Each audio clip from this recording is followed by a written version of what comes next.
আসসালামু আলাইকুম। আসমাস কুকিং আপনাদেরকে স্বাগতম জানাচ্ছি। আজ আপনাদেরকে 2 পাউন্ডের একটা ভ্যানিলা স্পঞ্জ কেক ডেকোরেশন করে দেখাবো। আজ আপনাদেরকে ডেকোরেশনটা শেয়ার করছি, কেক তৈরিটা শেয়ার করছি না, কারণ আমার চ্যানেলে কিন্তু অলরেডি অনেকগুলো স্পঞ্জ কেকের ভিডিও আছে। যারা দেখেননি চাইলে একটু কষ্ট করে আমার চ্যানেল থেকে দেখে নিতে পারেন, অথবা এই ভিডিওর নিচে ডেসক্রিপশন বক্সে দিয়ে রাখবো, দেখে নিতে পারেন। আর খুব সহজেই কিন্তু এরকম পারফেক্ট কেক তৈরি করে নিতে পারেন। আমি 2 পাউন্ডের একটা কেকের বেস তৈরি করে নিয়েছি, আর এখন আমি এটাকে 3টা স্লাইস করে কেটে নিচ্ছি। আপনারা দেখে নিশ্চয়ই বুঝতে পারছেন কতটা পারফেক্ট হয়েছে কেকটা।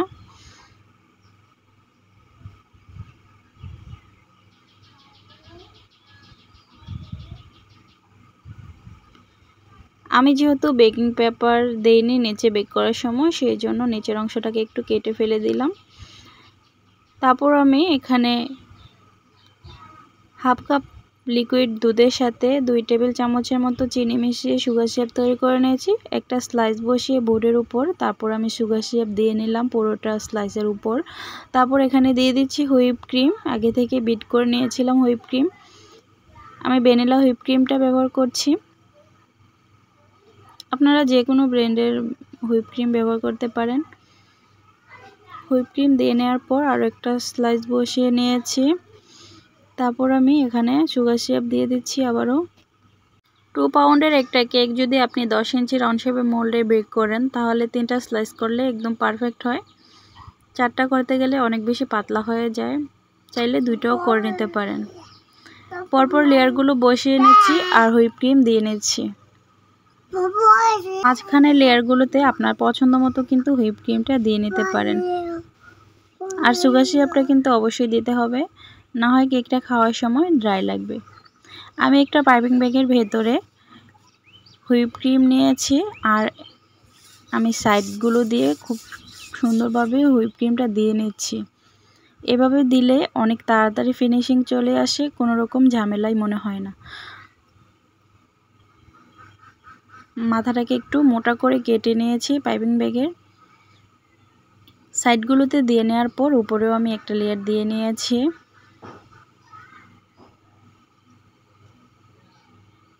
এবার আমি সাইডগুলোতে একটু ফিনিশিং করে নিচ্ছি একটা ব্রেড নাইফ দিয়ে।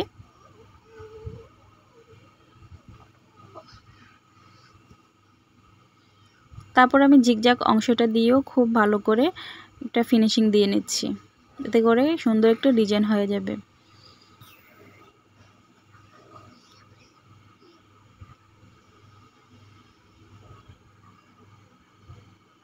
এবার উপরটাকেও ক্রিম দিয়ে কভার করে নিচ্ছি।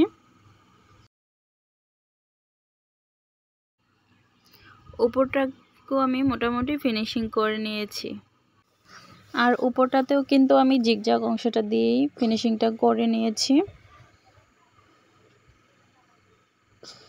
এবার সাইডে যে ক্রিমগুলো লেগে আছে সেগুলো আমি একটা টিস্যু সাহায্যে মুছে। এবার ফ্লাওয়ার তৈরি করে নেব। আমি কিছুটা ক্রিমের মধ্যে রেড ফুড কালার মিশিয়ে নিয়েছি অল্প করে, আর হালকা একটা মিষ্টি কালারের মতো কালার এসেছে। এই কালারটা দিয়ে আমি এখন একটা ডালিয়া নজেল দিয়ে ফ্লাওয়ারগুলো তৈরি করে নিচ্ছি। প্রথমে 2টা পাপড়ি দিয়ে পরপর চারদিকে ঘুরিয়ে ঘুরিয়ে পাপড়িগুলো দিয়ে নিলেই কিন্তু সুন্দর একটা ফ্লাওয়ার তৈরি করে নেওয়া যায়। আপনারা দেখে নিশ্চয়ই বুঝতে পারছেন আমি কিভাবে তৈরি করলাম। এবার আমি এই ফ্লাওয়ারটাকে কেকের এক পাশে বসিয়ে নিয়েছি। সেমভাবে কয়েকটা ফ্লাওয়ার তৈরি করে নেব এই ক্রিমটা দিয়েই। মাঝখানে একটু জায়গা ফাঁকা রেখে আমি ফ্লাওয়ারগুলো বসিয়ে নিয়েছি। ফাঁকা জায়গাগুলোর মধ্যে অন্য কালারের ক্রিম দিয়ে এই ফ্লাওয়ারটাই তৈরি করে বসিয়ে নেব। দেখুন এতটা সাবধানতার সাথে কাজ করার পরেও একটু কেকের উপর চামচটা লেগেই গেল। সমস্যা নেই, এটাকে আমি একটা ফ্লাওয়ার বসিয়ে নেব। পরবর্তীতে আর এটা বুঝে যাবেন। মাঝে মাঝে এমন হয়, কেক তৈরি করার সময় অনেকটা সাবধানতার সাথে কিন্তু ডেকোরেশন করে নেই, আর মাঝে মাঝেই এই চামচ লেগে যাবে, হাত লেগে যাবে, কখন কোথায় দিয়ে যেন লাগে সেটা বুঝতেই পারি না। আমি সেমভাবে আকাশি কালারের ক্রিম দিয়ে কিন্তু একই রকম ফ্লাওয়ার তৈরি করে ওই ফ্লাওয়ারগুলোর পাশে বসিয়ে নিয়েছি। এখন আমি উপরের বর্ডারটাকে দিয়ে নেব মিষ্টি কালারের ক্রিমটা দিয়ে। আমি জাস্ট পাইপিং ব্যাগের মাথাটাকে একটু চিকন করে কেটে নিয়েছি। তারপর একটু পেস্ট করে করে টান দিয়ে নিলেই কিন্তু এরকম একটা সুন্দর ডিজাইন তৈরি করে নেওয়া যায়। আমি উপরের বর্ডারটাকে পুরোটা বর্ডার দিয়ে নিচ্ছি। তারপর এখন আমি এই ফ্লাওয়ারগুলোর পাশে একটা লিপ নজলের সাহায্যে পাতা কালারের ক্রিম দিয়ে আমি পাতাগুলোকে দিয়ে নিচ্ছি। যে যে জায়গাগুলোতে ফাঁকা আছে আমি ফ্লাওয়ারগুলোর পাশে পাতাগুলোকে দিয়ে নিচ্ছি। আর এই পাতাটা ফ্লাওয়ারের পাশে দিলে কিন্তু লুকটাই চেঞ্জ হয়ে যায়। আমার কাছে অনেক বেশি ভালো লাগে এই পাতার ডিজাইনটা। তাই চেষ্টা করি সব কেকেই মোটামুটি ফ্লাওয়ার দিয়ে কেক তৈরি করলে পাতাটা দেওয়ার। দেখবেন আপনারাও যখন কেক তৈরি করবেন, ফ্লাওয়ার তৈরি করার পর ফ্লাওয়ারটার পাশে যখন এরকম পাতা কালারের পাতাটা দিয়ে নেবেন, অনেক বেশি ভালো লাগে। কেক ডেকোরেশন করাটা আসলে নিজের পছন্দ মতো যেভাবে খুশি সেভাবেই করতে পারেন। আমি যতগুলো কেক অর্ডার পাইছি একটা কেকও তেমনভাবে বলেনি যে এরকমভাবে সেম ওইটার মতো করে দিতে হবে, এটার মতো করে দিতে হবে। অনেকেই বেশিরভাগ কেকই আমাকে বলছে নিজের মতো করতে, সেই জন্য কিন্তু নতুন নতুন ডিজাইন আপনাদের সাথে শেয়ার করতে পারছি।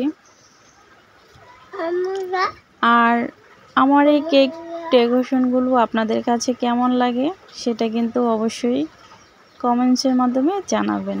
আমি নিচের বর্ডারটাকে দিয়ে নিচ্ছি। প্রথমে মিষ্টি কালারটা দিয়ে একটু ডট ডট করে দিয়ে নিয়েছি, তারপর একটু খালি জায়গা রেখে রেখে দিয়ে নিয়েছি। তারপর আমি আকাশি কালার ক্রিমটা দিয়েও দিয়ে নিলাম। তারপর উপরের বর্ডারটার পাশে আমি আকাশি কালার ক্রিমটা দিয়ে নিয়েছি। তারপর সাদা কালারের ক্রিমটা দিয়েও ফাঁকা জায়গাটার মধ্যে ডট ডট করে দিয়ে নিচ্ছি। আমার কাছে কিন্তু অনেক বেশি ভালো লাগছিল। আপনাদের কাছে এই বর্ডারটা কেমন লাগলো অবশ্যই কিন্তু আমাকে কমেন্টস করে জানাবেন। আমার আজকের এই কেক ডেকোরেশনটা আপনাদের কাছে কেমন লেগেছে সেটাও কিন্তু অবশ্যই কমেন্টস করে জানাবেন। আপনাদের একটা কমেন্টস আমাকে অনেক বেশি উৎসাহ দেয় ভিডিও তৈরি করার জন্য। আমার কেক ডেকোরেশন কিন্তু এখন একদমই কমপ্লিট। এই পর্যায়ে নর্মাল ফ্রিজে আধা ঘন্টার জন্য রেখে দিতে হবে, তাহলে কেক এবং ক্রিম খুব সুন্দরভাবে সেট হয়ে যাবে।